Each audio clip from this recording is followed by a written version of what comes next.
오늘 본문 시편 90편은 모세가 노년에 쓴 시입니다. 이스라엘 백성들의 꿈인 가나안 입성을 눈앞에 두고 썼습니다. 그래서 오늘 임직 받는 분들을 위한 하나님의 말씀이 오늘 본문에 있습니다. 그리고 뿐만 아니라 교회 모든 성도들을 향한 소망의 메시지도 오늘 본문 안에 있습니다. 우리는 전부 다 누구든지 다 후회 없는 삶을 살고 싶습니다. 또 교회를 섬기는 거 후회 없이 섬기고 싶은 겁니다. 그런데 우리들에게 후회 없는 섬김을 하고 후회 없는 삶을 살 수 있는 능력이 있으면 좋겠는데 솔직히 말씀드리면 우리에게는 그러한 능력이 없습니다. 우리는 주님 없이는 아무 일도 할 수가 없습니다. 오늘 시편 90편에 주라는 단어가 21번 나옵니다. 이 말씀은 뭐냐면 모든 것이 다 주께 달려있다는 뜻입니다. 하나님께서는 믿는 자에게 후회 없는 삶, 후회 없는 섬김이라는 축복을 주십니다. 모세가 가나안에 가려고 이스라엘 백성들을 이끌고 애굽에서 탈출을 했습니다. 그리고는 가나안에 바로 들어가지 못하고 광야에서 40년을 지냈습니다. 이제 그들은 꿈에 그리던 가나안 땅을 눈앞에 두고 있습니다. 우리 애틀랜타 온누리 교회가 세워졌을 때 여러분들이 품었던 꿈이 있을 겁니다. 그 꿈을 이루는 일에 오늘 임직 받으시는 분들이 크게 쓰임을 받게 될 줄로 믿습니다.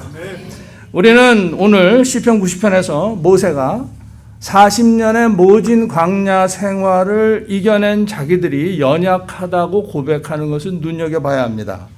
첫째로 모세는 자신과 이스라엘 백성들이 운명 앞에서 연약하다고 무력하다고 고백을 합니다.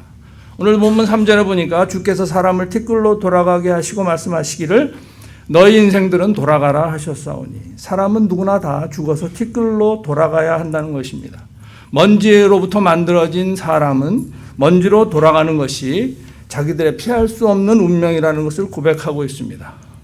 5절에서는 주께서 그들을 홍수처럼 쓸어가시나이다 라고 모세가 고백을 하는데 그들이 살았던 팔레스타인 지방은 건조한 땅입니다. 거의가 메마른 땅이에요. 비가 잘 안 오는데 비가 한 번 오면 홍수가 나서 모든 것이 다 쓸려갑니다. 또한 그곳은 일교차가 심하기 때문에 새벽에 이슬이 많이 맺힙니다. 아침 이슬을 머금고 풀과 꽃들이 피어나는 것입니다. 그래서 5절에 우리는 아침에 돋는 풀 같은 이다 라고 고백을 합니다. 그런데 한낮에는 태양이 너무 뜨겁습니다. 장렬하는 태양의 열기를 인해서 저녁 무렵 되면은 다 말라버립니다. 그래서 6절에 풀은 아침에 꽃이 피어 자라나다 저녁에는 시들어 마르나이다 라고 고백을 합니다. 지금 모세는 자기들의 운명이 아침에 피어나서 저녁이면 시드는 풀이나 꽃과 같다고 고백했던 것입니다.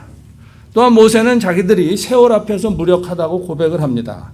4절에 보니까 주의 목전에는 천년이 지나간 어제 같으며 밤의 한순간 같을 뿐입니다 라고 고백을 하는데 여기서 한순간은 그 당시 이스라엘 사람들의 시간을 재는 단위입니다. 3시간입니다. 보통 사람이 한잠을 자면 3시간입니다. 그래서 3시간이 지났지만 잠자는 당사자에게는 눈 한 번 감았다 뜨는 잠깐인 것입니다.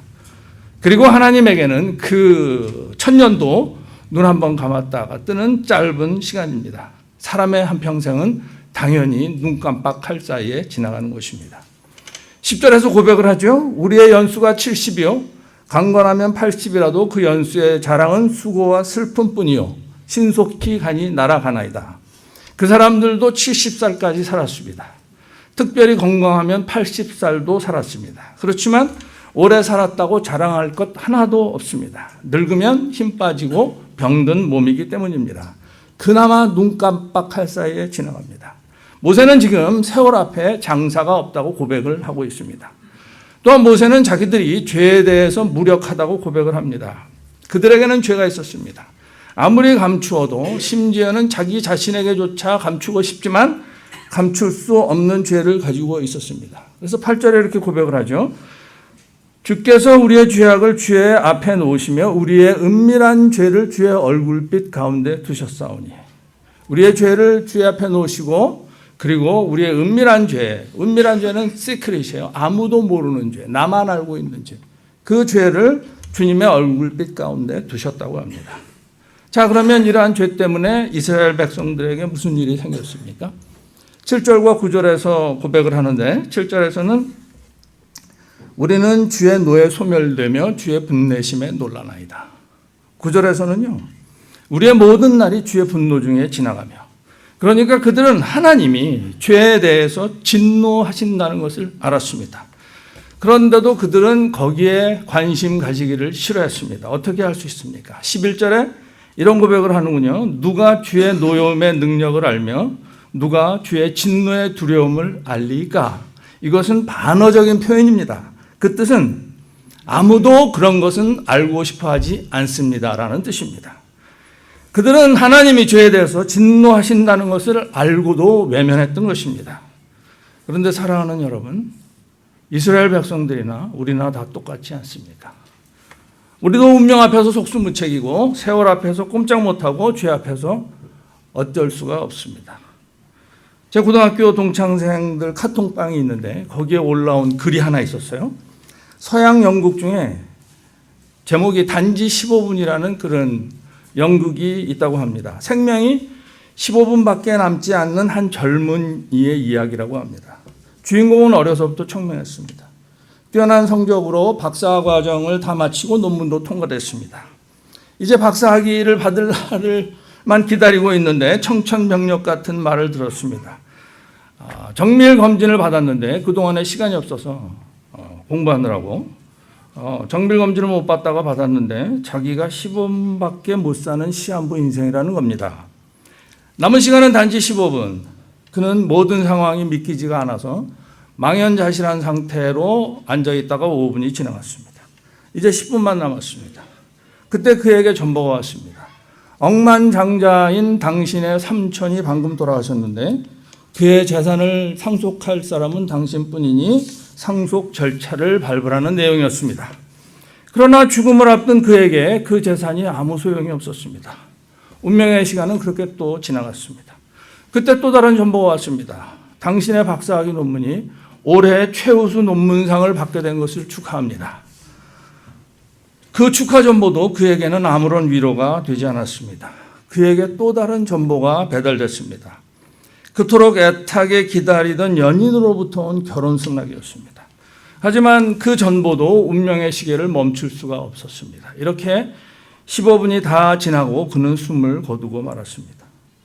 죽음 앞에서는 그렇게 귀하고 소중한 것들이 억만금의 재산도 최우수 박사학위 논문상도 사랑하는 연인의 결혼 승낙도 아무 소용이 없습니다. 젊은 시절의 꿈을 쫓아서 정신없이 달리다 보면 어느덧 머리가 희끗희끗해집니다.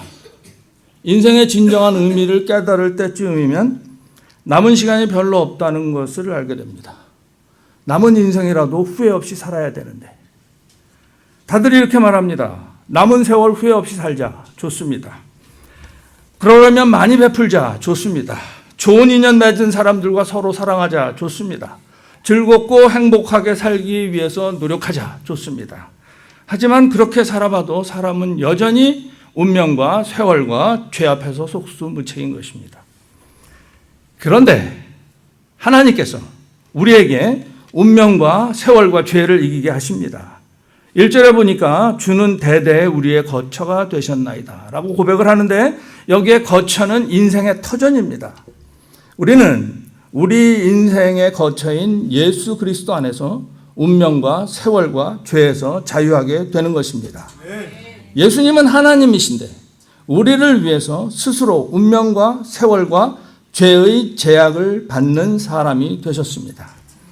예수님이 십자가에서 달리시기 전날 밤에 겟세마네 동산에서 땀을 피같이 흘리시면서 간절히 기도하셨습니다. 그때 예수님이 아버지여 만일 할 만하시거든 이 잔을 내게서 지나가게 하옵소서라고 기도했습니다. 예수님의 육신은 십자가의 고난과 죽음을 원치 않으셨던 것입니다. 그러나 예수님은 우리를 살리시기 위해서 십자가에서 죽는 운명 속으로 스스로 들어가셨습니다. 그러나 나의 원대로 마옵시고 아버지의 원대로 하옵소서. 그리고 예수님은 세월을 초월하시는 전능하신 하나님이신데 세월의 제약을 받는 사람이 되셔서 이 땅에 오셨습니다. 그리고는 고작 33년을 사셨을 뿐입니다. 그리고 우리가 저지른 죄 때문에 죽으셨습니다. 예수께서 스스로 운명 앞에서 무력하게 되셨고 스스로 세월에 매이셨고 스스로 우리 죄의 대가인 죽음을 선택하셨던 것입니다. 우리는 운명과 세월과 죄 앞에서 꼼짝 못하는데 거기서 벗어나기 위해서 우리가 한 것은 아무것도 없는데 할 수 있는 것도 아무것도 없는데 예수님이 그런 우리를 대신해서 죽으시고 부활하셨던 것입니다. 그래서 예수 믿는 우리는 죄를 용서받고 부활하고 영생을 얻습니다. 오직 예수 믿는 사람만 운명과 세월과 죄의 굴레를 벗어나는 것입니다. 그렇기 때문에 예수님을 아는 것이 최고의 지혜입니다. 오늘 본문 12절에서 모세가 하나님께 간구합니다. 우리에게 우리날 계수함을 가르치사. 자기들의 인생이 너무나 짧고 더덥다는 것을 깨우쳐달라고 기도했던 것입니다. 자기들이 얼마나 보잘것없는 존재인지 알게 해달라고 기도했던 것입니다. 이어서 모세는 하나님을 사모하는 마음을 달라고 기도를 합니다. 지혜의 마음을 얻게 하소서. 하나님을 사랑하고 의지하는 것이 지혜라는 것입니다. 하나님을 모르면 긴 것 같지만 짧고 뭔가를 이룬 것 같지만 허망한 인생을 살 수밖에 없습니다. 그리고 지혜 중에 최고의 지혜는 예수 그리스도를 아는 것입니다.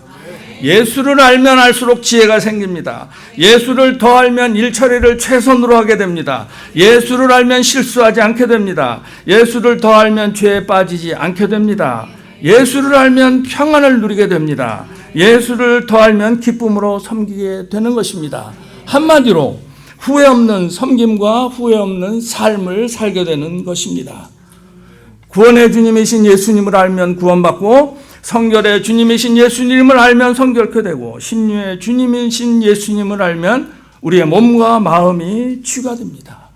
그리고 왕이신 예수 그리스도를 알면 왕께서 우리를 지켜주시고 우리를 보호하시고 우리에게 일용할 양식을 주시는 것입니다. 말씀을 맺겠습니다. 모세가 하나님의 백성을 애굽에서 약속의 땅 앞까지 인도했습니다. 그리고 거기서 하나님께 은총을 간구합니다. 17절에 주 우리 하나님의 은총을 우리에게 임하게 하사 우리 손이 행한 일을 우리에게 경고하게 하소서.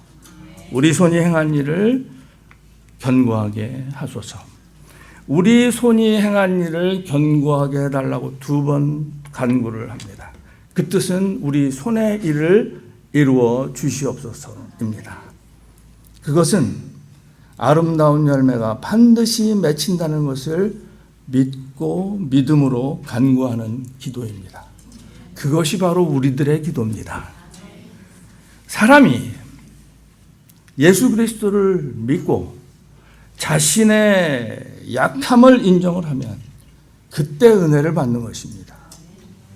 하나님께서는 자신의 무력함을 아는 약한 자를 들어서 강한 자를 부끄럽게 하십니다.